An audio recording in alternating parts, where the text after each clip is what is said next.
Hi, good evening, everyone, and welcome to the IVCA Cyril Amarchand Mangaldas webinar on private equity exits via IPOs in 2021. My name is Rutvij Pandya, a partner at CAM. I focus primarily on the private equity and the general corporate space.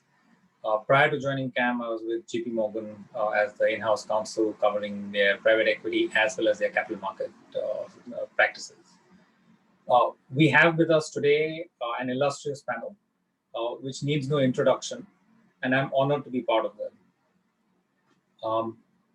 Firstly, let me begin with Divya Sehgal, a partner at True North, who does not require any introduction. He joined True North in 2010. He's responsible for their investments and scaling up of their businesses and portfolio investments in the financial services and technology sectors. Divya is an alumnus of IIT Delhi and got his management degree from IIM Bangalore. He's had a vast and varied experience, and prior to joining True North, he was a founder and CEO of Apollo Health Street, a tremendously successful leading healthcare outsourcing firm. He also has worked with McKinsey, ANZ, and as an entrepreneur in eMedLife, which is a very successful healthcare advisory firm. Then we have Karthikeya Kaji from Kedara Capital, who has a varied experience in the private equity as well as in the investment banking space. He has overseen many investments and is responsible for the recent IPOs undertaken by the portfolio companies of Kedara. Before joining Kedara, Karthik was an associate director at Temasek. He focused on public and private market investments in the financial services, telecom, and tech sectors. Prior to that, he worked as an investment banker in New York at Merrill Lynch, Barella Weinberg, and also worked at Warburg Pincus. Karthik has an MBA from Wharton and an economics degree from Dartmouth College. We also have Karan Pava. He is the India and Global Markets General Counsel for Bessemer Venture Partners. Karan provides legal counsel to Bessemer's investment activities and has been associated with them for almost a decade or so. We look forward to his learnings and tips on how to protect the PE franchise, given that the IPO process has inherent liabilities attached to it, and there are pitfalls as you go along the way. Karan is an alumni of the firm, and prior to joining Bessemer, he was part of Amarchand Mumbai. Karan graduated with honors from the National University of Juridical Sciences in Kolkata. Lastly, and certainly not the least, my fellow partner Yash Asher, who is not a stranger to many of you. He heads CAM's capital markets practice and is a leading light of all legal matters related to capital markets in India. Yash has been part of multiple regulatory committees in one way or another, and has seen the evolution of the Indian capital markets for a better part of the last 2 decades.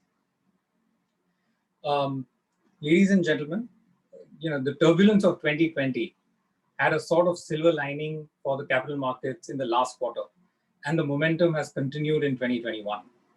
2020 saw 15 IPOs and a total capital raise of around more than 26,000 crores. 2021 has already seen in the first month or so 6 IPOs and a total raising of more than 8,000 crores. A significant number of these IPOs have been PE backed, which is obviously a different path from what historically has been viewed by us. In this backdrop, let me kickstart the discussion with a question to Divya and Karthik. When, in your view, is a portfolio company ready for its IPO? How do you see its journey, the lead time, etc.? Divya?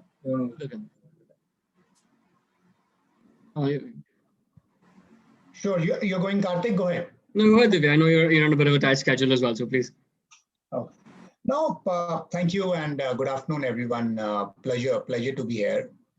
Prithvik, to your question, I'll restrict firstly my comments to the company's readiness, because the capital markets readiness is way above my pay grade. That I'm sure there are a lot of better people who can opine on. So I think fundamentally, at least the way we've looked at some of this, and also learned our fair share of learnings, the first place to really start is the industry. If the industry structure is not settled or it is evolving rapidly, let me put it this way, then typically we found that in a hyper competitive intensity segment, trying to list a platform is not easy, or list an organization. So I think that's where the sort of needle to my mind needs to start. And if that is fine, then I think sort of the needle comes into the company, and really for the company, I would say there are two or three factors. Without doubt, there is a factor of maturity or size of the company, right? I would say at least, and again, there is no one right answer for this, but in our book, the market cap of the organization, without very aggressive assumptions, should get to $500 million or so, ballpark. The higher, the better. $1 billion is better than 500, without doubt. But I'm just saying, just given the size, scale, liquidity, solutions, when I say maturity, there is a very important part of it, which is about the team. The team needs to be, to some extent, a stable team, a team which has been there, has some vintage, has been around, can speak with a degree of authority on what they've done. And the team which is hopefully continuing. Of course, there are no guarantees in life, but where people feel that the team is relatively well settled. And then I would say the other part of maturity is predictability, right? I mean, of course, I think every business can go through its cycles. It's not as if listed companies don't go through ups and downs. And it's a volatile world, right? With all those caveats, at least, one should have in the ecosystem one is working in, a company which has a certain degree of predictability of what's going to happen in the coming few quarters on your existing franchise. So I think those are the few company level indicators that I would think about. I'm not too fussed about where it is sort of in the ranking scale. Is it the number 1 player or number 3 player or number 8 player? That I think are, at least to my mind, yes, the closer to the top you are, the better it is, and all of that gets seeped into the valuation eventually. But those are some of the thoughts that come to the top of my mind. Yeah, and I absolutely echo those, Divya, as well, right? I think we feel very, very similarly as well. So a couple of things maybe to add to that, right? On the size comment in particular, we think getting to a certain market cap, roughly in that 3,000, 4,000, 5,000 crores thing, is very important, and for a number of reasons. One chief among them is the eventual size of the IPO that results in, right? Because then you need 1,000, 1,500 crore type IPO coming out. And the reason why we feel that's important is because once you get above a certain IPO size, you attract a very different class of investor, right? You want the Capitals of the world and the Fidelities of the world looking at your IPO, because those are going to be your long-term kind of holders of the stock and will buy across cycles and will support the stock across its public life. So if you have a very small IPO and take a company public too early, it's hard to get those guys interested because their check sizes are so small at a 500 crore IPO. It starts to become challenging to ever get them interested, right, for a very long period. So that scale absolutely matters, for sure. On the company readiness, Divya made some very sort of, valid points on the business's kind of readiness in terms of quality of management, where it is in its own evolution, et cetera, et cetera.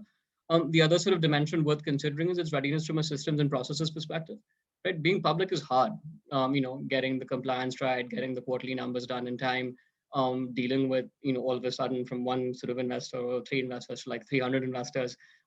It's not an easy thing, right? And the company needs the management depth and maturity to deal with that. And it needs the secretarial technology sort of systems and processes to deal with that. So taking a company that's not there on those dimensions to the public markets can be counterproductive as well. So at least we think of that too as another company-related factor. Great, that's great. And how do you look at sort of from a lead time perspective? What should be the, when should one start the real work related to the IPO, whether it is internal reorganization of the company, or it is any structural issues related to the private equity firm's own holdings, because there are going to be many implications in the IPO. Yeah. Go ahead, Divya. No, I was saying, one way actually the IPO is a slightly funny process because companies prepare for it. And unlike a private placement or a private sale where a pricing gets determined quite early in that process, IPO is a process you don't know whether it's succeeding till the last 2 weeks. So that's a little bit of an upfront issue that anybody who wants to go through the listing process needs to sort of recognize. That at least in our book, we've said that 1 in 3 companies in good or bad markets will eventually get to successful listing. You can't precisely time these things. Things happen. Things are getting more volatile. So that's one aspect. The second aspect, at least that's how we've thought about it, that there are two aspects really to an organization in which we invest. One is what we call, and I think most people call it the same or by some other name, the business building. And the second aspect, I would say, is the value recognition, where I put the entire process of listing, finding, or in the private market or other incremental investors who can participate in the journey of the company. Our goal historically has been to actually try and see if these two can run to some extent without impacting the other. It's a little bit of a theoretical construct. Most people will tell you that that doesn't happen, and I agree. But at least our plan, and I would say that we've been getting better at it. Our plan has been to find a way that we can do one without impacting the second, so that the business building journey of the organization is not halted, because the public listing process could happen in 6 months, could take 12 months, could take 18 months, right? Who knows? So it's not a process where one should put one or the other thing in on the back burner, right? So that has been typically, Ritvik, our thinking around it. And therefore, you need to build that capacity, because this is easier said than done, right? CFO will get consumed in it 50% of his or her time based on what's the process on the listing side. The CEO will get consumed in it. So how do you build some bandwidth is an important question for it. And I consider bandwidth in two ways. One is people bandwidth, and the other is emotional bandwidth. Nobody is ready to see a failed outcome, or nobody is ready to, at least in this world, see a volatile, the degree of volatility that happens. So, this is a little bit of the arena of the brave without making it sound very exotic, but just come in with the thought process that maybe 2 in 3 times it's unlikely to happen. And the first one this is happening to, it's happened to everybody. It's happened to me personally. Right. So it's no big deal. Yeah, absolutely. I mean, that's a great point right there, because essentially you kind of start thinking about all the IPO prep work in many ways from the time you invest at some level, right? Because you need to build the company, the business, the organization to kind of take all that into account. On a similar note, you need to think about that from your investment structure as well, right? Like whatever cap table you're putting in, whatever structure, instruments you're using, et cetera, et cetera. At some point in time, they all need to become IPO compliant, right? And if you sort of wake up like the week before you kick off, sometimes it may not actually be a viable thing to fix or change. So a lot of the IPO thinking, at least when we think about it, right, we at least have a reasonably clear sort of view on what the plan A for a business is, for the exit at the time of our investment, right? That's something we've kind of thought about kind of when we've written the check to begin with. And the planning may only happen 70% of the time, right? But at least you need to kind of have a sense on what that planning is. So if the answer is an IPO is the more likely outcome versus, let's say, a trade sale or another sort of sponsor sale, we at least start thinking about layering in, the team, to Divya's point, the structures, the legal and compliance kind of, requirements from, in fact, the time of our investment. So that's sort of pretty important to do. Then sort of more, I guess, prosaically from a process management perspective, perhaps, which is another kind of dimension to your question. It takes a long time to go public, right? I mean, we see kind of outlier outcomes like sort of Aadhaar, for example, that went from, kickoff to filing in less than a month. But it takes many companies like 4 months or 6 months to get to that same state, right? So 2-3 months is at least a pretty aggressive outcome to say the least. And that's from the kickoff, right? And there's at least, many months of work prior to the kickoff, right? So we at least feel the IPO work begins way before you hire a banker. And you need to work with primarily your auditors and your lawyers to start with the financial restatement, to make sure there's nothing sort of lurking from a compliance perspective, sort of in the background of the company. So we, at least when we think about starting an IPO, let's say we want to go public in June 2021, we probably would have started like the audit and the compliance discussion, like, by late 20 or very, very early 21, right? Before we've even spoken to like bankers for like a beauty parade, because a lot of that can be very long lead time stuff. It may throw up things that nobody expected. So we just find that's better to get going that sort of very, very early on. Obviously you can't time the markets and things like that, to like the nth degree. So you have to kind of hope for the best, but at least you start the work and be prepared, right? To go as quickly as you can when the opportunity arises. So yeah, earlier. Absolutely. I know, I think all extremely important insights. And I know for a fact that Karan has a couple of very interesting points on the sort of capital structure and the implications that private equity investors may have on account of tax, etc. But we'll probably revisit that slightly in a short while. I think we know that I think Divya has another pressing commitment till 4:30, so we'll sort of move that after that. And I think it's quite interesting. So moving on to the next question, for when two of you, I think Divya and Karthik, both of you have agreed to become promoters of companies, and of course, like all of us know that being named as promoter is not about glory but about liability. So how has the experience been for you, Divya, for Home First, and Karthik in Spandana and Aavas? Divya? It's a little bit of it's funny to say this, but it's a little bit of a garland of thorns in our country, the way this is defined. And I don't mean it in any bad way. Firstly, I think being a promoter is a matter of pride and happiness. And I'm sure many of us have borne that responsibility along with it. And because we are, let's call it the anchor shareholder, and there are a lot of minority shareholders and retail investors coming in. So it's fair for us to carry a certain greater degree of responsibility. And to us, when we were in this position in Home First, we thought it was a very natural outcome. I think what needs to be built out a bit further is especially for platforms which have, let's call it a non-permanent capital, mostly private equity funds. We should become promoters. We should carry the existing promoter responsibilities. But there needs to be a glide path somewhere down the road in 3, 4, 5 years period, where it is possible for somebody to also be exonerated till the time they fulfill all the relevant promoter responsibilities, right? So I think that glide path is something which it'll be great at some point to engage with the appropriate ecosystem players and understand how to make the glide path, a bit smoother at one level. Outside of that, I would say the promoter obligations that we were expected to carry, Ritwik, we frankly, on our end, never had any material debate. We thought it was quite a natural outcome of what we were doing. We were in a position of where we had a material influence on the firm, and therefore it was appropriate for us to be in that position. And we also felt that hopefully people will get comfort with that factor as they invest into the company. Yeah.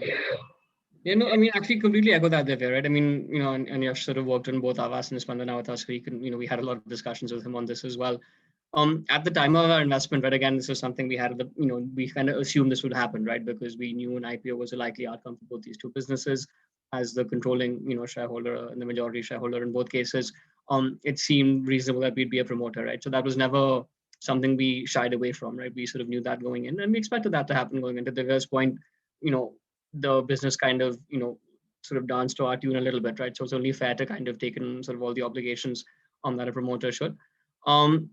But yeah, the eventual, once the company's gotten to a certain scale, it stands alone independently as a business with adequate systems, processes, governance, right? Becomes a truly independent board governed company.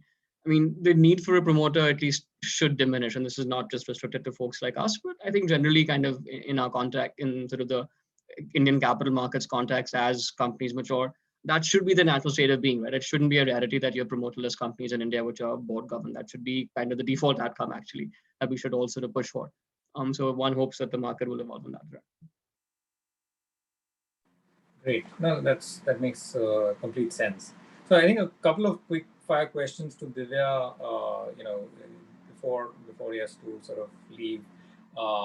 So firstly, Divya, and this is something that I'm going to ask each of Karthik and Karan, so I'm not going to let them go very easily on this one. But can you discuss a sticky situation that you've had in one of your deals and how you've dealt with and what were the learnings from that? I think we've had more sticky situations than easy situations. I mean, I think I can speak for ourselves. In fact, I'm still waiting for a completely smooth, easy situation yet. But to your point, if we're talking about listing specifically, given that that's the context of our conversation, I will say this that in one of our companies, without getting into specific names, we had this whole topic that we needed a certain regulatory approval uh, from a regulator different than the capital markets regulator, and the clock was ticking on us. Now, we had a high quality engagement with the regulator who had to give us the approval, but this is always such a 0-1 situation that you have marketing going on, conversations with the investors going on. You have to communicate confidence on the one side, and on the other side, there is a certain degree of, let's say, complete certainty. I think that process went eventually fine. We had, to the credit of the regulator, they had empathy for the fact that we were on a timeline, and they reacted and they were proactive about their conversations. And I think that eventually got settled. While I would say for a few weeks we were in a degree of suspense on how that will come out. Now, the only point that I would say as a learning for us, we thought deep and hard that how could we have avoided this? Actually, we could think of too much else other than the fact that we just feel that the capital market window is open for a certain time frame, right? While you will never know when that window will open or close, the only thing you can do is keep yourself prepared. That whenever it happens with a 90-day sort of preparation, you should be ready. So that's one learning. The second quick example I can give is that another company of ours, and this is going back where we were a minority shareholder, which was listing when they were close to filing. They figured out that in one of their subsidiaries they had number of shareholders which was exceeding what was allowed. And obviously that was a surprise to many investors and many board members at that point. At least thankfully we found it before filing. So bottom line is, as you can guess, there was a scramble to resolve that. And thankfully now there have been pathways laid down by the regulator where there are these issues which are more inadvertent that have happened, and therefore people have solved this.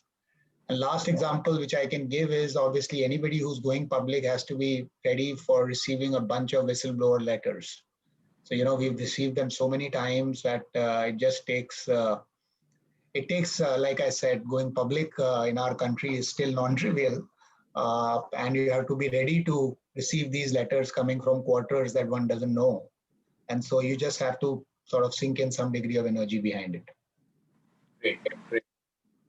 Also, Divya, the last IPO that you did was during the COVID time. So how was the experience? I mean, how was that process? No, I think first thing is, like I said, the industry is in a good space. One of Karthik's company has been blazing away there. So they had set, let's say, a good track record of outcomes. Second, I would say that we had managed to raise money from a high quality investor because it's a balance sheet business. So people had to be comfortable with the quality of the book. And because that investor came in the middle of COVID, people felt comfortable. And third, we had good advice from people like you and some good banks, I would say. So all in all, it was a positive experience. We were, for our size and scale, perhaps the first such company trying to list post COVID. There had been an Equitas SFB IPO, but beyond that, so that was what it was, and it turned out to be fine. So good experience. No complaints. As we look back, we were able to answer. We found that a lot of investors were quite knowledgeable about the COVID. And of course, a lot larger companies in the FS space had raised a material amount of capital over the prior 6 months. Right. No, that's fantastic. I think and kudos to you to having achieved that IPO during that time, and given how successful it has been. With that, Divya, I know you're running out of time for your other commitments, so we thank you very much for your participation, and really appreciate it. Thank you very much. Thank you again for inviting me, and appreciate the opportunity to share my thoughts. Thank you, Ritvik. Thanks, Yash. And Karthik, see you on the other side, and bye, Karan. Right. Yeah. Bye. With that, I think so that was very insightful and very sort of eye-opening in many ways.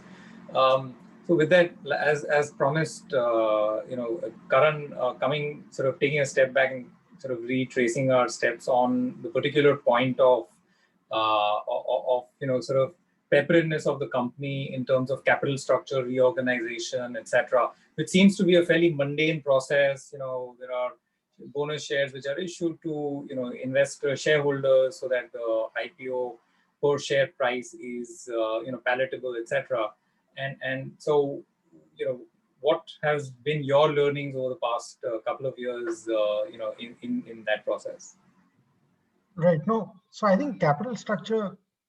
So one, I don't have a lot to add to what Karthik and Divya already sort of explained. The one example of where people might be proactive, think of issues even in advance of the 6, 9, 12-month timeline that they refer to is possibly capital structure, especially where you have investors who have invested, say prior to the tax treaty. And bonus is one illustration, but you can just take a more mundane, simple example where all convertibles need to be converted, before you go public. And I think the big four firms at this point have a point of view where even converting your security might put tax treaty benefits into question. And that's maybe something you just can't do anything about. That's something to just be thoughtful of from a very early stage when you assess outcomes. The specific point that you referred to, bonus. Now, this is one where I think people probably need to make difficult or rather decisive decisions, because again, a bonus, the tax practitioners will tell us, results in resetting of holding period and cost basis.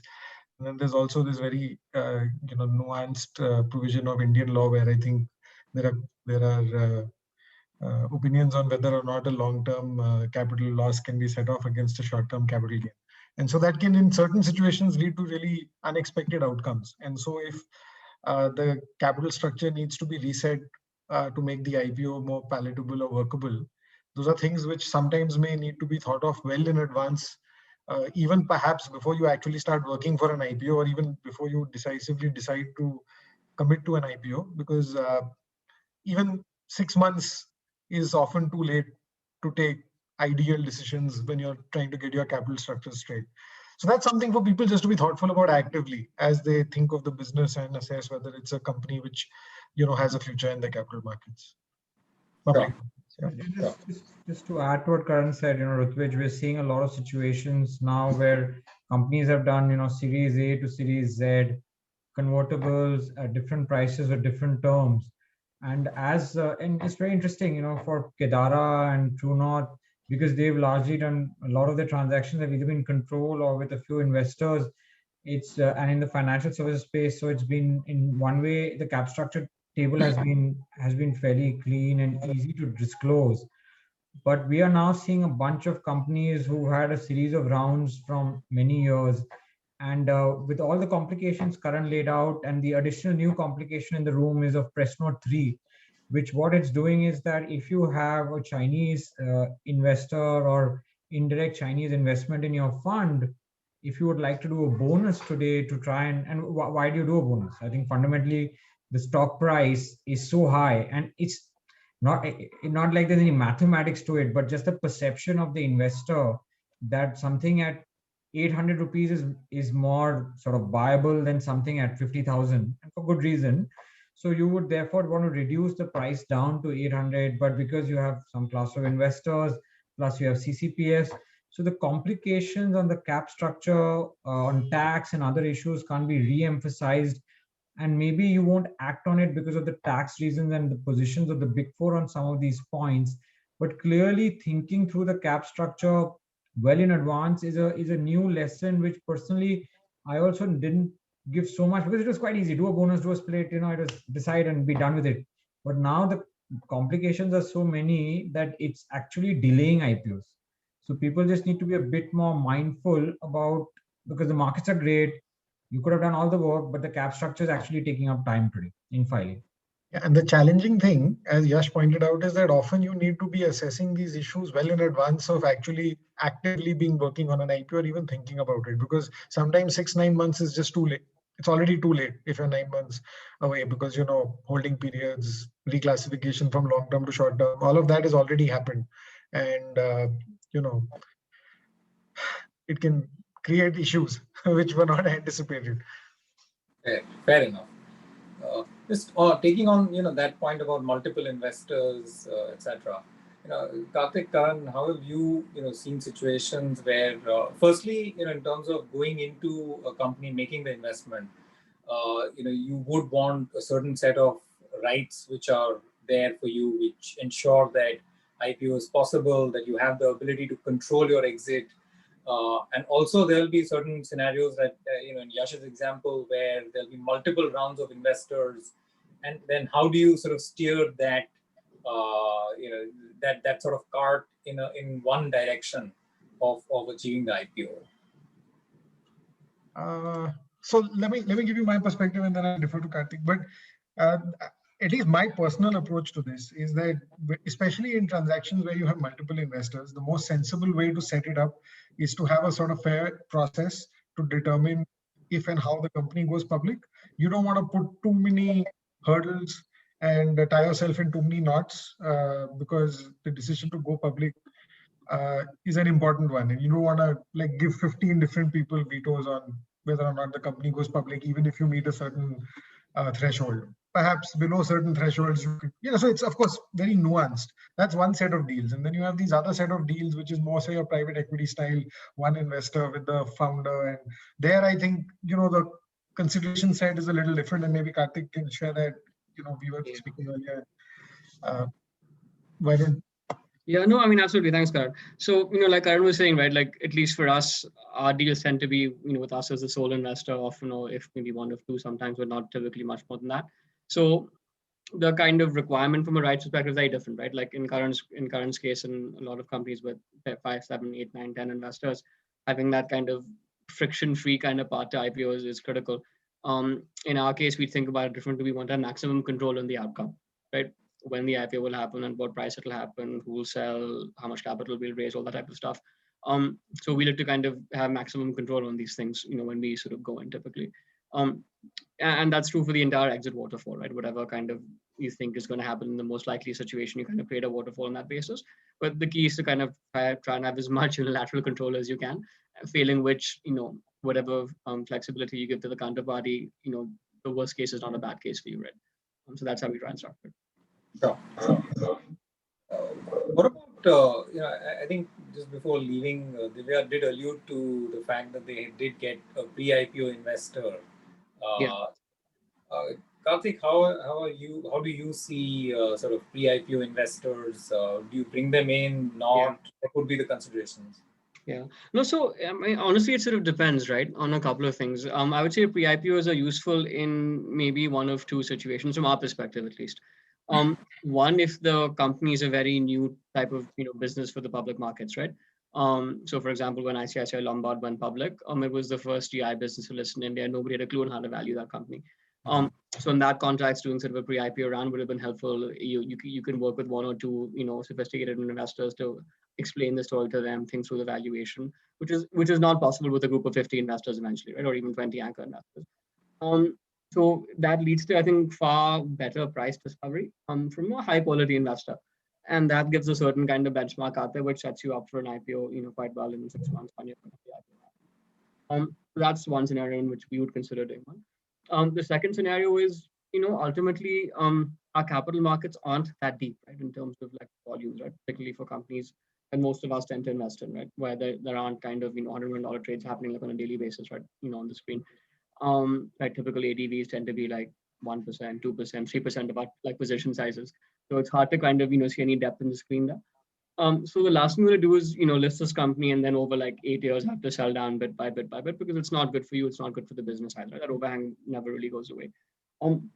So in those cases where you have a particularly large stake, and you don't have an infinite sort of whole kind of horizon, maybe sort of a good way to de-risk is to do the pre-IPO, right? You get somebody in who's, you've been in for 3, 4, 5 years, somebody else comes in and they're on year one of their investment. So they can take a longer term call and sort of monetization, which, you may not be able to, right?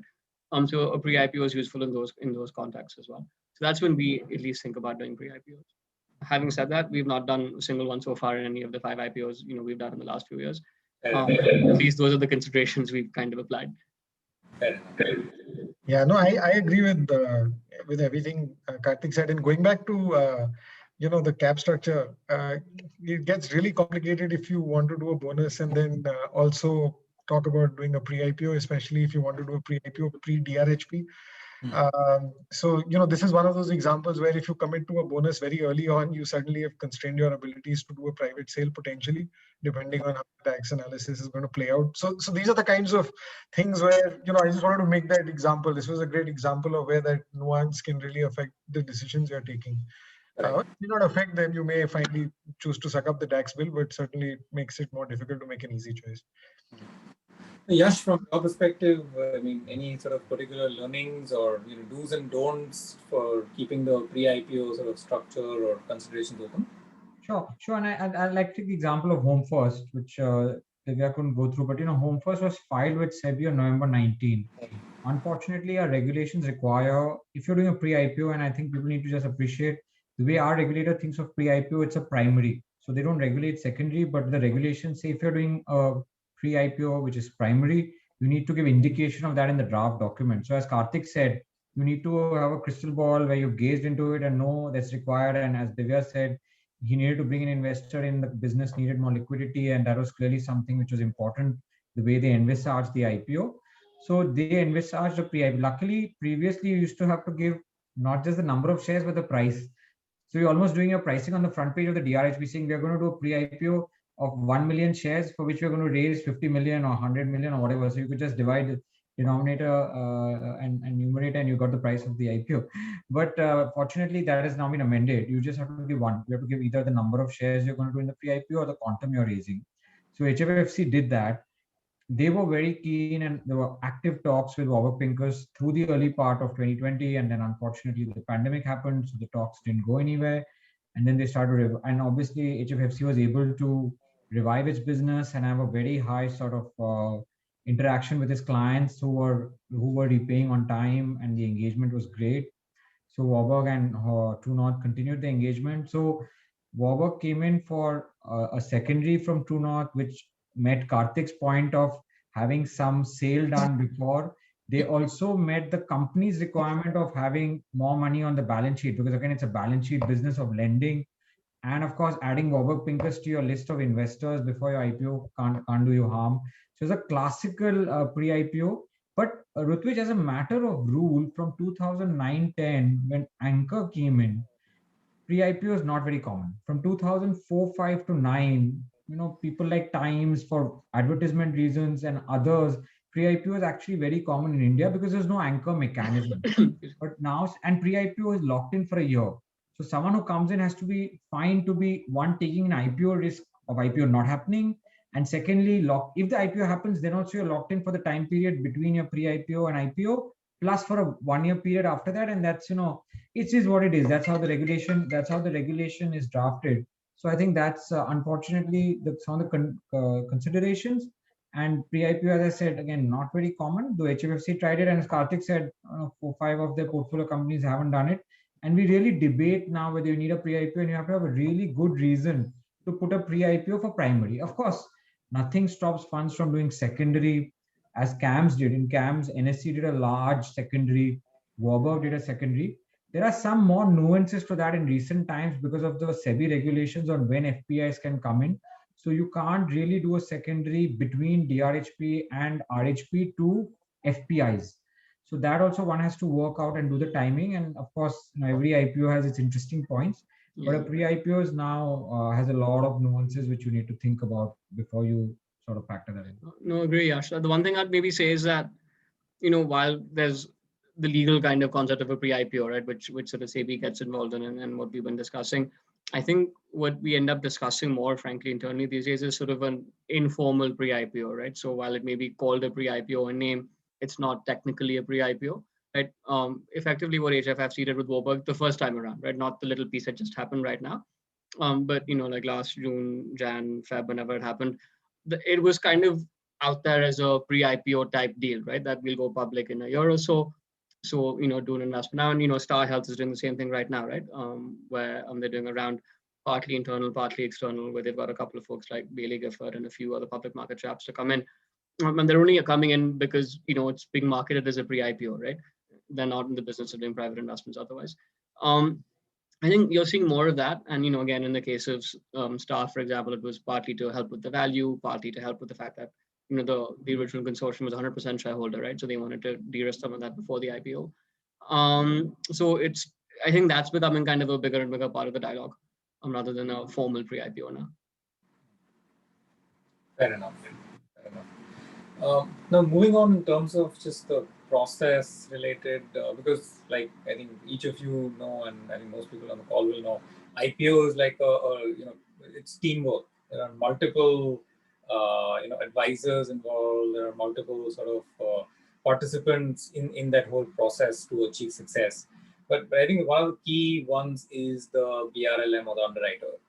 So what would be sort of the considerations of picking up BRLM? What's the trip? What are the tips, any criteria that you follow? Or I'm looking at the participant list to see if there are any bankers on the call right now. I think there's a bunch of people like Alok and others who I saw, what all operating partners of firms who will have points to add, but I don't see any bankers on the list. No bank. I'm kidding. So honestly, and when we think of bankers, I guess there's two axes to think about, right? One is the number of bankers you want, and what kinds of bankers you want, right? You can have the larger Indian sort of underwriters. You can have some of the global guys working with you, and there are a bunch of the smaller Indian guys as well, or people who don't really have much of a franchise at some level. So I think number one, it's a function of the size of the IPO.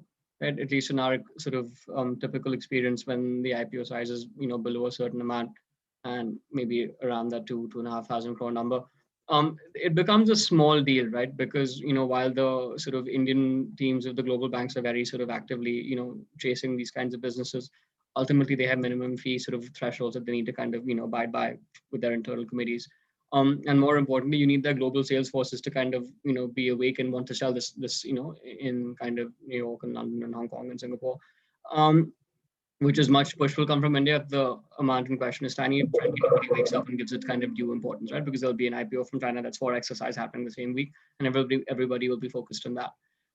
So if it's not a substantially large IPO, our general bias has been not to use any of the global banks. We do see, and we have tried to use them in the past, and we continue to think about that today. But at least the general kind of, at least sort of viewpoint is to sort of, not do them for sort of smaller IPOs anymore. That's kind of one point.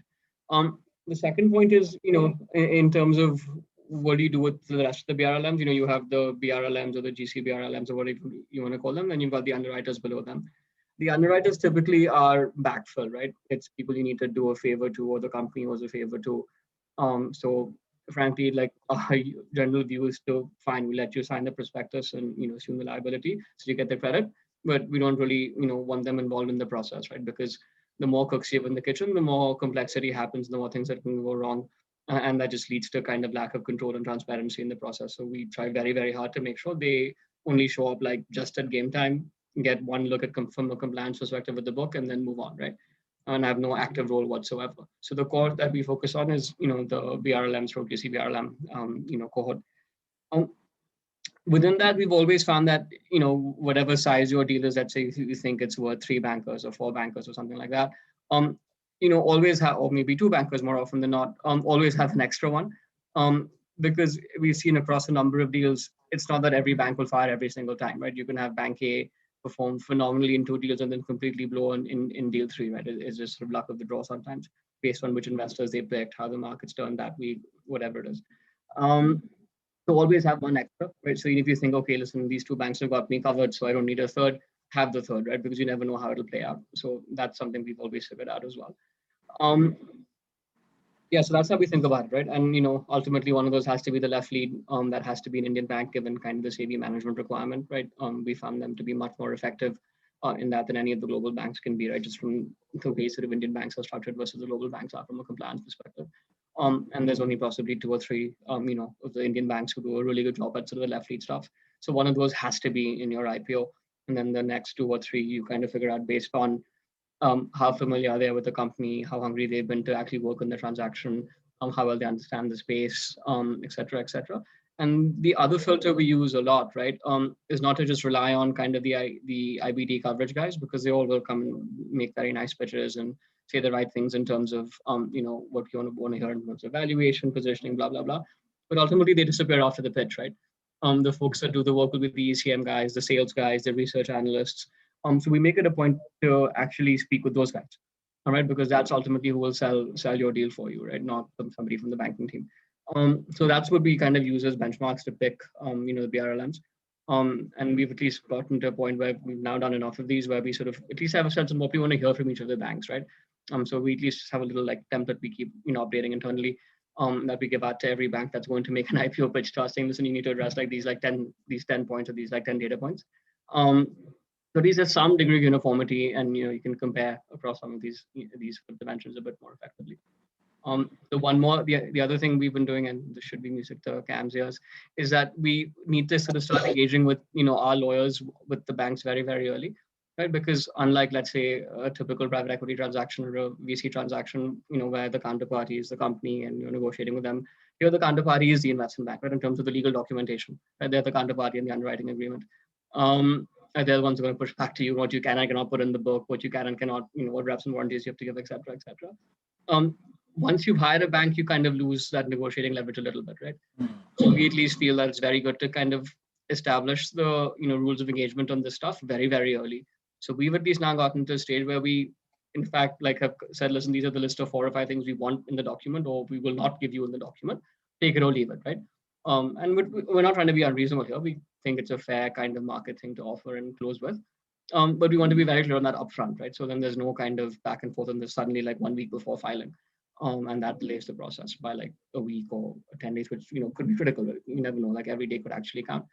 So we like try and do all of these things upfront, and that all filters into our banker selection events.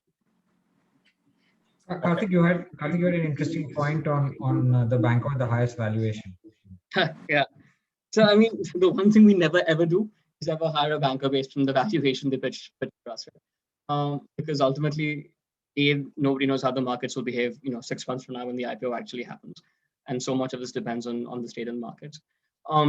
2, there's so much moral hazard, right? Because then everybody will just kind of pitch like a crazy value to, and if you pick the highest guy, that'll be kind of a never-ending arms race. So it's kind of naive to believe that any value that you see in a pitch is kind of a deciding factor, right? Because there's no real, I would say, sanctity to those numbers. So instead, what we look for is guys who at least have a lucid thought process on how they're going to go about valuing the business, or how they're going to go around, explaining the story, right? And if they're being at least vaguely kind of in the realm of kind of, rationality, right? If somebody's like way out there in terms of like, either the approach or the number, then you probably know they're kind of just, winging it, right? And haven't really applied their minds to it, or not able to apply their minds to it, frankly. So there is being, I think, irrational is grounds for disqualification, but anywhere within a pretty wide zone of rationality, probably won't, use that as a decision criteria. Fair enough. Right. I think, okay, moving on, I think, there are situations, especially in the markets that we are in right now, where the market is at an all-time high and people reaching it almost every other day. What's your assessment in terms of, if you believe that the company is going to be ready, 12 to 18 months down the line, but the markets are where they are now, and it's Yeah. great to catch them now. Yeah. Would you sort of press the button and list the company, even though if it's kind of a half-baked cookie, or you would wait? No, it's a very tempting sort of thing to do, right? So I think one thing we've now learned, right, is while you can't time the market, and there's always tempting to sort of say, listen, the momentum is here to run. If you take a company public prematurely, right before a lot of the factors, Divya was, for example, talking about right earlier in the call, in terms of the business's own readiness, in terms of the team's majority in readiness, in terms of depth of compliance, process, et cetera, et cetera. If all of those things aren't in place, or at least like 95% in place, you take a company public, you'll get that, and you may get like a nice frothy value kind of, and the nice kind of pop sort of on listing day. But then the next few quarters will be very, very hard. And once a company struggles in its first few quarters as a public business, it starts to spiral down very, very quickly, right? Like it's imperative to be successful in your first few quarters as a public company, first few years, frankly, right? Until the market has seen a few quarters of track record behind you, and then you're allowed a bit more leeway.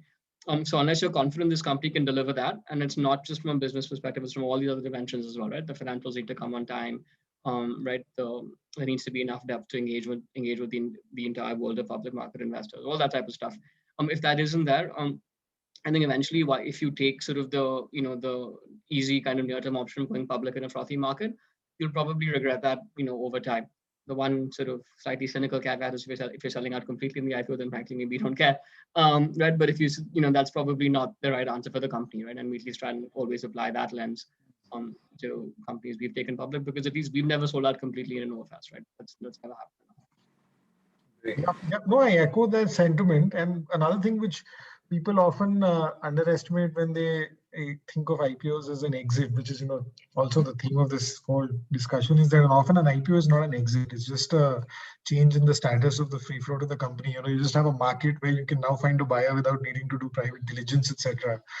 But there are a whole set of rules which come with that process. The insider trading rules, continuous disclosure rules. You have a bunch of analysts who are examining your company. If your company is not doing well or not getting traded enough, they stop looking at your company, and that's bad. So there is, an IPO is not an exit. An IPO is just an event in the journey. I mean, there are certain occasions where you may choose to exit. That's very exceptional. I think, as Karthik pointed out, you exit in an OFS completely and then don't really have to worry about life after listing. But that's clearly the exception. So I think people assessing an IPO need to keep that in mind. Yeah, that's a fair point. So yeah, essentially it's a journey, not a destination, is what you're effectively saying. Yeah. It's not an exit. It's like the penultimate stop. Hopefully, sometimes you realize that you're like 5 stops away from your exit. You have to do them in 5 very painful tranches in a very illiquid stock with the insider trading rule suddenly applicable and no diligence available to a buyer. So it can start getting really painful if you made the wrong decision. Absolutely. And it's not just from our perspective, right, Karan? I mean, even the management teams need to figure this out, right? A lot of management teams often think, oh, that's the finish line. I've gone public, like I've done it.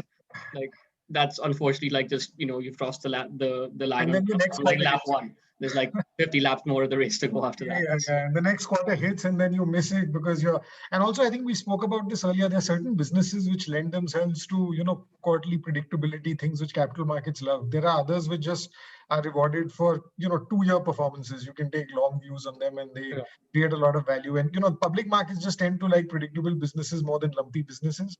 And it's a decision which I suppose every board and every set of investors and founders need to take collectively. But this misnomer that an IPO itself is an exit, or like Karthik put it, even for the management team, we hit it. It's actually just, it's an important milestone, but it's not the end. Absolutely. Fair enough. Now, in terms of, it's a question that I asked Divya earlier, and I promised that I'll ask both of you. Could you discuss one sticky situation in IPOs and how one or two, and discuss how you had to deal with it? Well, we had a company which was, I think, just on the verge of filing, or it was going to open. It was fairly advanced. It was some time back, and I still remember I had colleagues fly in from the US, and everybody was in a really good mood in the office. And then at some point during the day, demonetization was announced. And not only was the IPO obviously postponed, I was also somehow having to arrange for cash for colleagues from the US, which was a different story altogether. But, crazy things happen. And, Divya gave you an example. I'm sure Karthik has his own sort of anecdote around this. Yeah. Yeah, so I mean, another similar story comes to mind, right? So we were taking the company public a couple of years ago, and it was being extremely well received. We had filed not just the DRH financial, we were at like the prospectus stage, right? We were that close to going. And the demand was off the charts, right? So everybody's like already feeling good. Oh, it's going to be a great IPO, great exit. Like everybody's sort of feeling sort of pretty proud about themselves. We're all fielding phone calls from investors saying, no, why isn't our anchor book allocation higher? We want more stock. It was like one of those kind of, momentums, right? This was on a Thursday, which is the day we did the anchor book allocations. And, formally the anchor book bids were due on Friday once we communicated the allocations, which we did on Thursday evening. And then the IPO would have opened on a Monday, right? Monday, Tuesday, Wednesday would have been the IPO days. So we, kind of finalized the allocations on Thursday afternoon and, felt all very good about them and, sent them out. On Friday, we had gone to like a team, some team building activity somewhere in like Khandala or something. I forget about it. We were paintballing. So we get there on Friday morning, and my phone's like not with me because we were paintballing for a couple of hours. And then sort of Friday late morning, I pick up, get my stuff and see my phone, and my phone has exploded. There's like 500 WhatsApps and like 50 missed calls. And like, have you seen the news? Have you seen the news? Have you seen the news? And that was the time when this whole ILFS thing sort of happened, right? With the SP selling the ILFS paper, which spiraled into the DHFL, Yes Bank issue, that's kind of when the NBFC liquidity sort of bubble popped, right? And this business is an NBFC. So all of a sudden, from getting like emails, phone calls, bombarded, begging for stock, on Monday morning when the IPO has opened, not one bid came in, not one, right? So while the anchor book luckily got done on Friday because all the orders were placed on Thursday night, so it was too late to kind of take those back. But look, when the actual IPO opened on Monday, like not one bid came in. And finally, like on day two, like it began trickling a little bit after a lot of begging and pleading from people. And then finally the IPO happened like literally by the skin of our teeth with like a couple of minutes to spare on Wednesday afternoon when the last kind of large order came in, which took us over the line to just get the IPO done. Because at that stage the prospectus was filed, so it was too late to kind of downsize or pull the IPO. So we were committed to going, right? There was no option. If we could have pulled out, we would have pulled out then, but obviously that we couldn't, unfortunately. So it really went down to the wire. And from like 3-4 days ago, like thinking this was a slam dunk in the bag with massive oversubscription, big gray market pop, almost having a failed IPO, which almost never happens in an Indian context, right? Unless you're a PSU. It was quite sort of the pendulum swing, right? It just goes to show how unpredictable our markets can be, and you just need to be ready for anything. I don't know. Yash, anything to add to that? I have to be careful about client confidentiality here. No, but there's been a ton of stuff. We've had, Divya mentioned it a bit. We've had a bandmaster from Andheri writing a 20-page complaint letter to SEBI, where the bandmaster had read every page in the document. He is genius. He had a mistake or error pointed out in every page. So clearly, and it is written in perfect English. So there's clearly competition at play, and it's very unfortunate. But I think our regulators matured a lot on this front. So regulator says, just tell me whether the disclosure is there about any issue in the letter and that all the allegations are addressed. And we've seen this now in every IPO. Sometimes they're genuine. We closed an IPO and we are just a few days before the listing. And we got a letter saying, you used to be a tenant in my building and you have not paid me rent. And so we asked the promoter, why have you not paid him rent? He wants 10 lakhs, just pay. Promoter said, no, I changed my office 5 years back. I'm not paying him now. But I said, you owe him money. If you don't pay it now and there's a new litigation and we have to go to SEBI, it's not in the document. What are you going to do? So that 5 lakh issue of 10 years back, you have to settle at 12 lakhs. But there are, it's like, for lack of a better example, this is your one trip to the Ganges or whichever place you consider holy or whichever mountain you consider as your goal. Or if in life you have to run a marathon, it's going to be that one time. Everything that could go wrong or has to go wrong and will happen. So I think just the preparedness, and as Karthik said, just an extra day and trying to get it done and not letting up till it's done. So it's just absolutely critical to not let your foot off. because it's extremely difficult. You don't know which side things are going to come from. We are working on IPO. Every day something new explodes. I have no idea where it's going to come from. Some director has an issue, some sibling of the promoter has an issue, there's some RBI issue with the company, and all of these issues are with the same company. So, every day something new comes. So you could argue like what Karthik and Divya and Karan said, is the company ready for an IPO? And in this case, exactly a year back, the company got itself diligenced by a law firm. There are a bunch of private equity. We did an IPO about 8-10 years back. It had 3 rounds of private equity. No one had pointed out that in 2000 some year, let's leave the year out for a moment, they had a particular day in April when they had allotted shares to more than 50 people. As we know, from 99 to 2014, the Companies Act prohibited issuances of shares to more than 50 people on one day, which was issuance to public already. So this was one of the first few companies, and then DM Aster, what Divya mentioned, we were on that deal. We had been asking for the subsidiary shareholder list for months, and then finally, a few days before the deal, we got the list. And we're like, you have more than 50 shareholders. How did you manage that?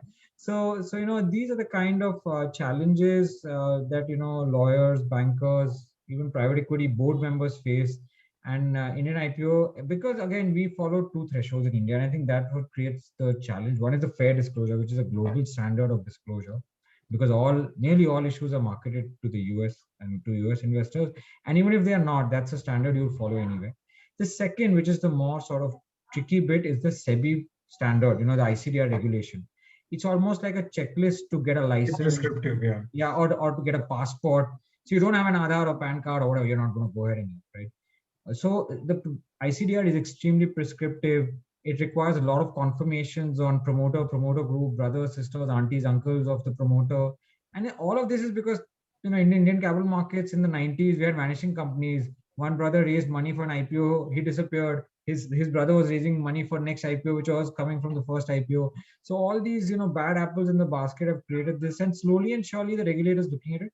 I think the good thing is that a lot of things like the lockup, the declassification of promoters, we are seeing a lot of work which is happening with SEBI, and there's obviously effort to move it ahead, because what's happened is now, interestingly, there's a whole competitive element to listing, with the Parliament passing the amendment to the Companies Act, allowing companies to list directly. Whilst of course no rules have been issued, there's no framework, no tax framework, no RBI framework, but the Companies Act stands amended today.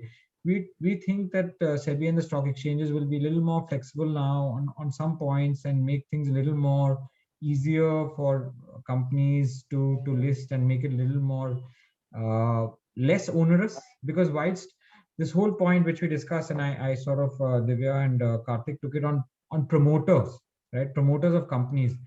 For years, we did not have promoterless companies. The 2 exceptions till 2014 were IDFC and CARE. IDFC, which was very broadly held, including by LIC and others, and CARE, which was promoted by IDBI and Canada, but over time they had no control. And I think SEBI itself said remove them in the RHP. DRHP stated IDBI Canada, and then SEBI said remove them, and that was it. We tried to argue with SEBI on SKS that it's Vikram Akula holds 5%, but he actually held 0. He held 5% if his ESOPs converted. So his holding was exactly 0. And then there was Sequoia, Unitas, Kismet, and Sandstone Capital, all of them who held 20, 22, 23%. But SEBI in 2009-10 said nothing happening, no chance. You have to name Vikram and the Mutual Benefit Trust. So that happened. But subsequently, from 2014 to now, we've had now maybe 12 or 13 or 14 companies which are without promoter. So the regulator has moved and been extremely flexible to recognize that that's the new stage of companies. So it started actually with Equitas, Ujjivan, Tejas in Bangalore. Then there was, of course, Ratnakar, and there was BSC.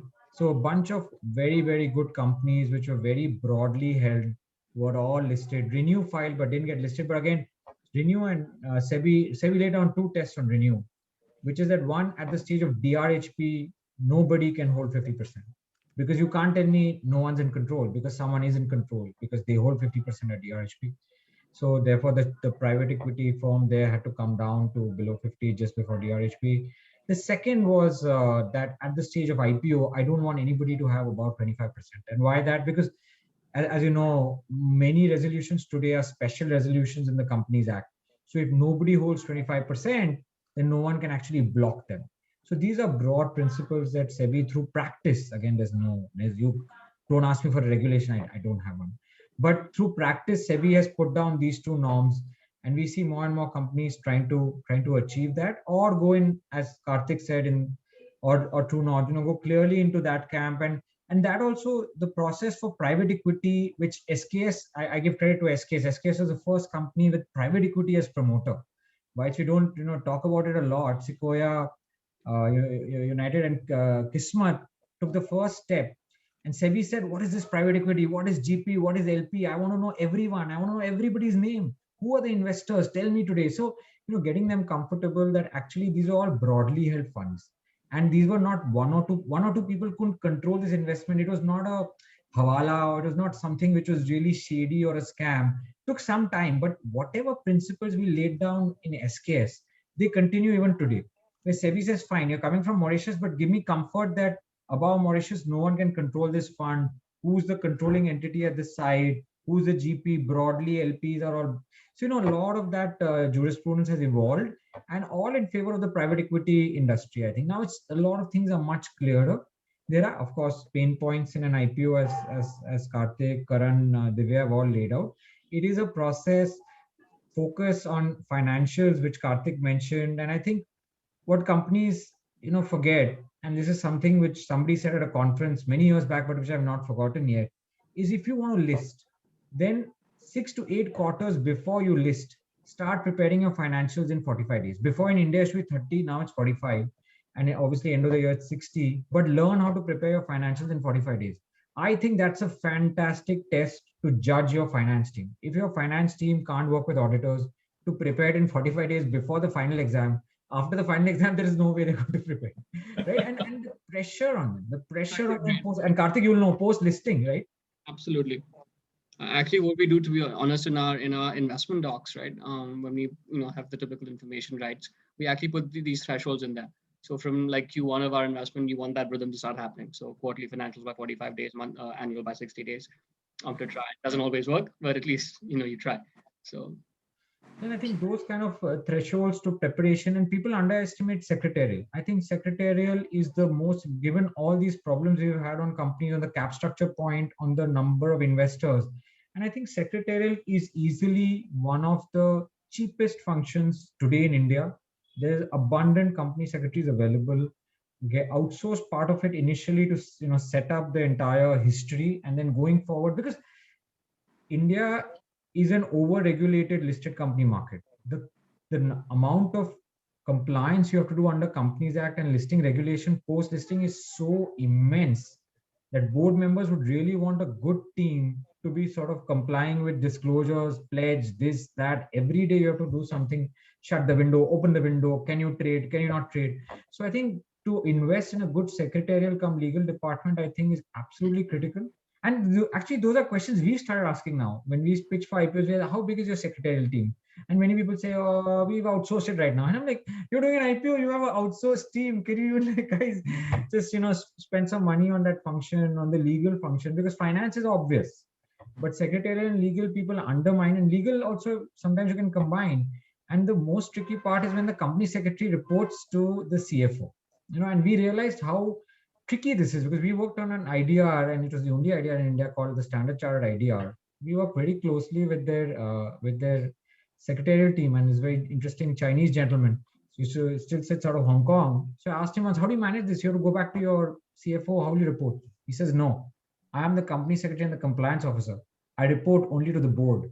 The CFO tells me what he or she wants. I don't report to the CFO. And I think that's, in a way, the correct thing, because a compliance officer has huge amount of responsibilities today under Companies Act. If he or she has to go through the CFO, and sometimes when there's fraud and other things. So, but all of this is ecosystem, building up the culture of the organization, how private equity has come in and set it up. And I think that contribution from private equity, I think, is essential for public market investors, because if that's not done, then public market investors and everybody else is going to suffer, because the company is just not going to have the correct framework and structure. So I think these are things which we are also seeing now closely: governance, ESG, how are companies handling some of that. And it is absolutely imperative that companies think about this so that they can actually practice it before their IPO, so it becomes normal or routine for them once they get listed, and then it's easier for them and not something they're struggling. I think the separation of functions is a very important point that you laid out, because many of the sort of matters that we've involved on a no-names basis, but where there was fraud, etc., in the company, I think that was one of the most critical reasons why fraud was able to happen. So it's a very important point. I think in terms of what we'll do now is, I think Yash, probably 2 minutes on your thoughts on rights IPO, rights post IPO, because that may be of interest to the participants. That's one. After that, we can do a quick round of key learnings from each one of the panelists. In the meanwhile, if anyone has any questions, then please pose those questions in the through the app, and we are happy to take those after this. We probably allocate 10 minutes for that round. So with that, Yash, would you like to go with what possible post IPO for private equity? So, this has gone again through very interesting cycle. Till 2007-8, private equity was very much allowed to have whatever rights they wanted. But I think from that time, SEBI said, guys, stop. No more rights for you post IPO, because people who come in the IPO are really no option. If you're controlling the board, if you're controlling management, if you're controlling CFO appointment, if you're controlling a lot of other internal functions, we are uncomfortable as a regulator. And for many years, they didn't have it in the regulation also. After some years, the exchanges started asking the investment banks to give a confirmation that nobody had special rights. However, at least the private equity world and even large institutional shareholders felt that they should engage with SEBI and at least have a right to have a nominee on the board. So I think that's one thing which SEBI has allowed. So, and it's not a fixed percentage. It could be 7, it could be 6, it could be 12%. At 20, you could have 2 board seats. So that's one right which is allowed. But SEBI's laid down a condition. SEBI said, if you're going to have this right, post IPO, you have to take this to public market shareholders and they have to approve this right. So this is the only right that can continue. The other interesting aspect in recent capital market transactions, and I say it's recent because in the last 5 years, we've actually seen genuine joint ventures, right? So today, whether you look at a HDFC Life or you look at a ICICI Prudential or an SBI Life, these are all genuine joint ventures which came together 10, 15, 20 years back and now are taking their companies to market. So they needed to have an inter-say or some discipline. So a lot of them today have an inter-say, promoters have an inter-say between themselves. And very basic, we've seen some want to have more detail, but largely the company is kept out. So SEBI is okay with that. SEBI is like, if 2 shareholders want to get together and have some sort of arrangement on how they're going to vote, because there are things like minimum public shareholding, right? You need to reach 25% within 3 years. Am I going to sell? Are you going to sell? Are we going to sell together? We both land up in the market selling shares and, just the price goes down crashing. So I think those kind of aspects people want to share. Of course, Kedara and partners, I think, were promoters, but you all didn't have an interest. I think you all had a different understanding. So I think that again depends on whether it's strategic or joint ventures and how people deal with this in the market. But we are seeing that change. What is not changing and which the regulator is quite fixated on is continuing of rights more than this appointment of director beyond. Many people say, let us try one more time with SEBI. It's not going to work. So I think that's clearly something which we advise people not to spend time. But the pandemic has had an interesting, over the last 12, 15 months, actually, SEBI has started, and it's not again in the regulation, they started a pre-consult process. So on a lot of aspects, like in Singapore or Hong Kong or in other jurisdictions, you could go to SEBI and say, I don't meet compliance with this. Can you give me a waiver? So this is a very interesting aspect now, because you can actually do it in a very formal way and you get a written response. You apply with full disclosure and you get a written response. So we are seeing this being tried out in a lot of IPOs where there's a serious issue and you don't want to file a document. What you did before was you filed this exemption with the letter, and then SEBI would say, what are you saying? You can't do this. And now SEBI is saying, come to me before, we'll have an engagement. And in SEBI, there are 2 main people, depending on the alphabet, A to whatever, M goes to a certain person and then the rest goes to another person. So you know whom you can go and visit and ask him or her how it's going to be dealt with. The person say, give me a letter and I'll take it up and we'll come back to you. So I think that's a very interesting, new development, which we think is very positive for the markets. Everybody's clear on what happens, what doesn't happen, and then you can plan around it in your offer document. So I think, as I said, SEBI as a regulator has been phenomenal through the pandemic. There have been a bunch of exemptions, flexibility that SEBI is given, which if you asked me a few years back, I would have said it would be very difficult and challenging. But I'm seeing as a regulator, they've become very flexible. And now with more and more unicorns coming in, we are going to see a lot of our existing understanding of basic things, use of proceeds for a company which has no assets, no real assets, no requirement for capex. How are you going to use the money if you raise fresh money? Historically, intangibles, spending on intangibles was very challenging. So now we are seeing situations where SEBI is saying, no, come to me, we'll have a discussion. Let's figure out how you want to spend it, give us some broad framework. So on a lot of aspects, we're having very, very interesting discussions with the regulator. And I think with professionally managed companies now being allowed with more flexibility, I think a few things which are still left is Divya and Karthik's ask of declassification as promoters.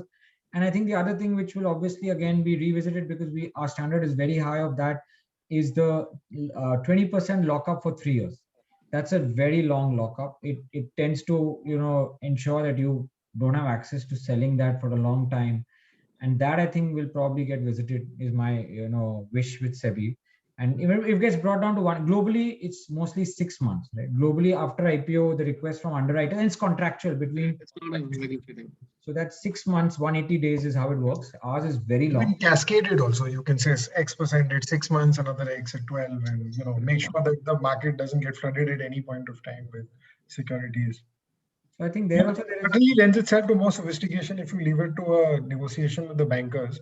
In a market where the bankers have the strength, of course, to negotiate fairly, which will come if you open it up over a period of time, is my sense. I need to run in a couple of minutes. Sure. So could we sort of, before you have to run, Karthik, and could you sort of, share a few key learnings that you have through your journey, of taking so many companies public? So I'll say two things, right? And a little bit tied to the example I was giving earlier on kind of when things go wrong. Things can turn 180 in the space of 24 hours, right? So whenever you start an IPO process, every day you can save will matter, right? Like if you get to the finish line a day earlier or a week earlier, it may make all the difference, right? Between taking a company public and not taking a company public. We were in the process of taking another company sort of to listing as well when a market event happened. If we had been able to get that company to file a month before, it would have been possible if if some other stars had aligned, the company would have been public before the dislocation happened, and it would have been easy, right? We ended up delaying that by a year because of this. So every day matters. Whenever you're running an IPO from a seller's perspective or a PE firm's perspective, don't let up on the process management, right? Every day really, really, really does count, right? In our market.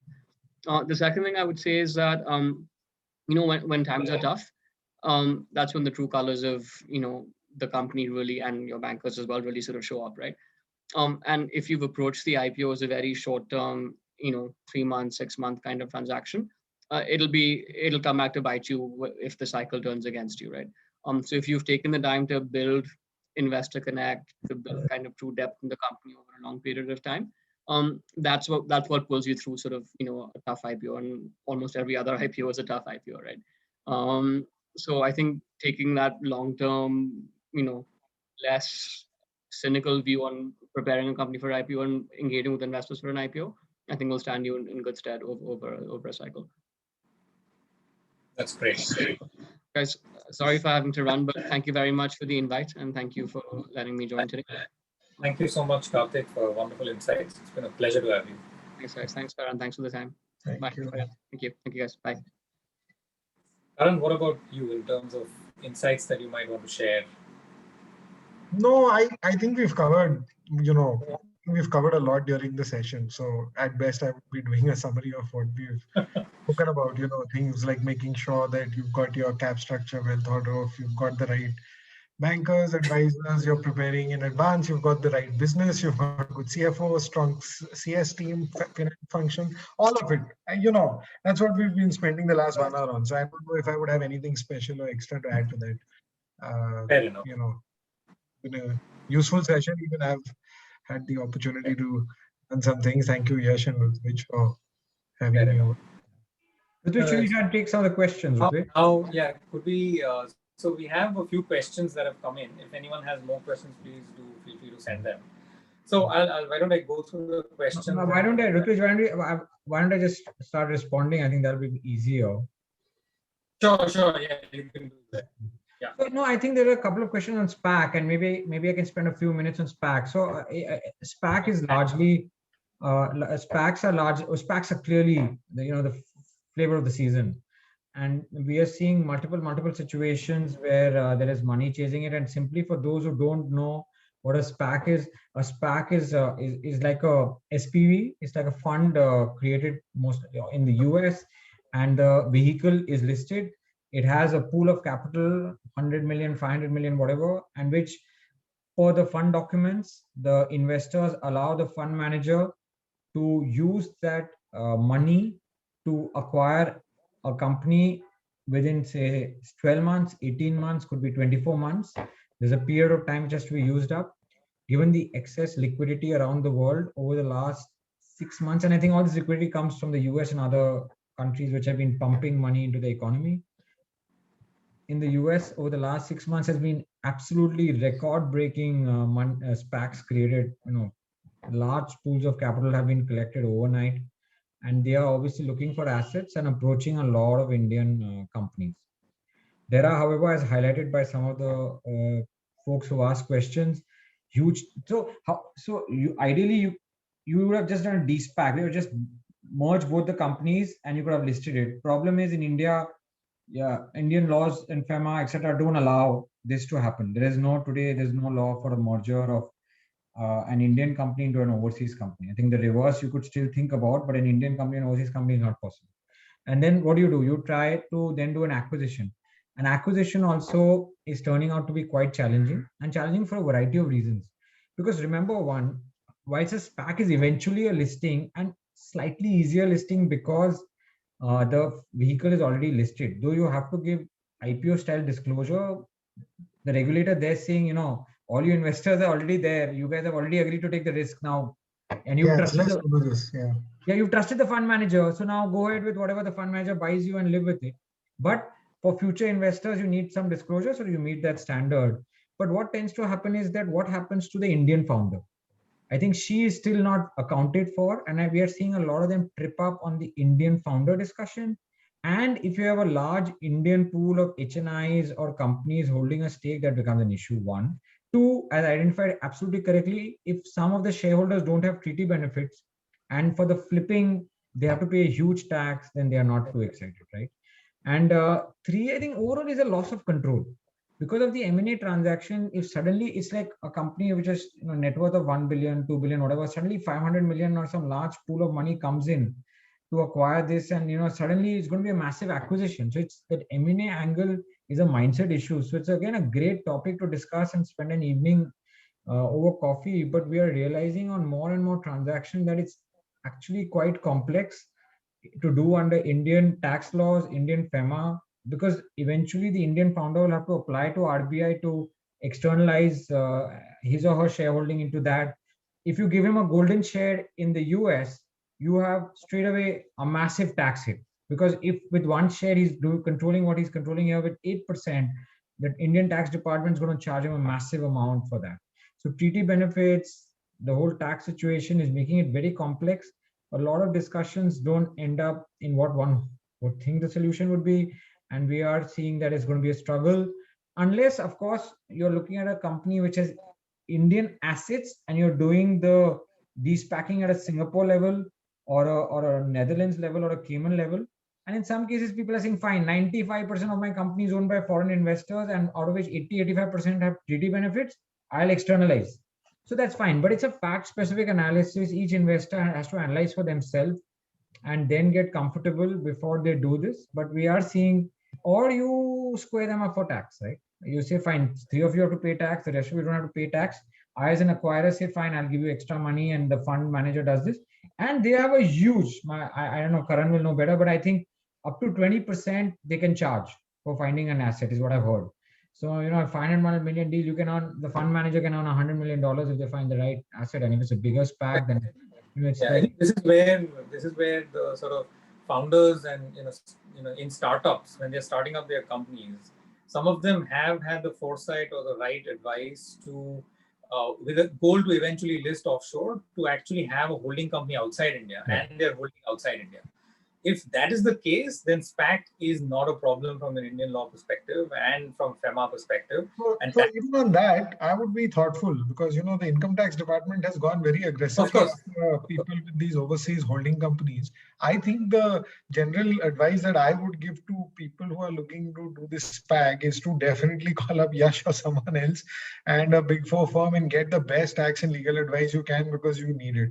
It's not, even if you set up, even if you have the offshore company already in place, and this is in the press, I'm not sharing any secret insight. There are Economic Times articles about how the tax office is, really looking into these offshore holdcos.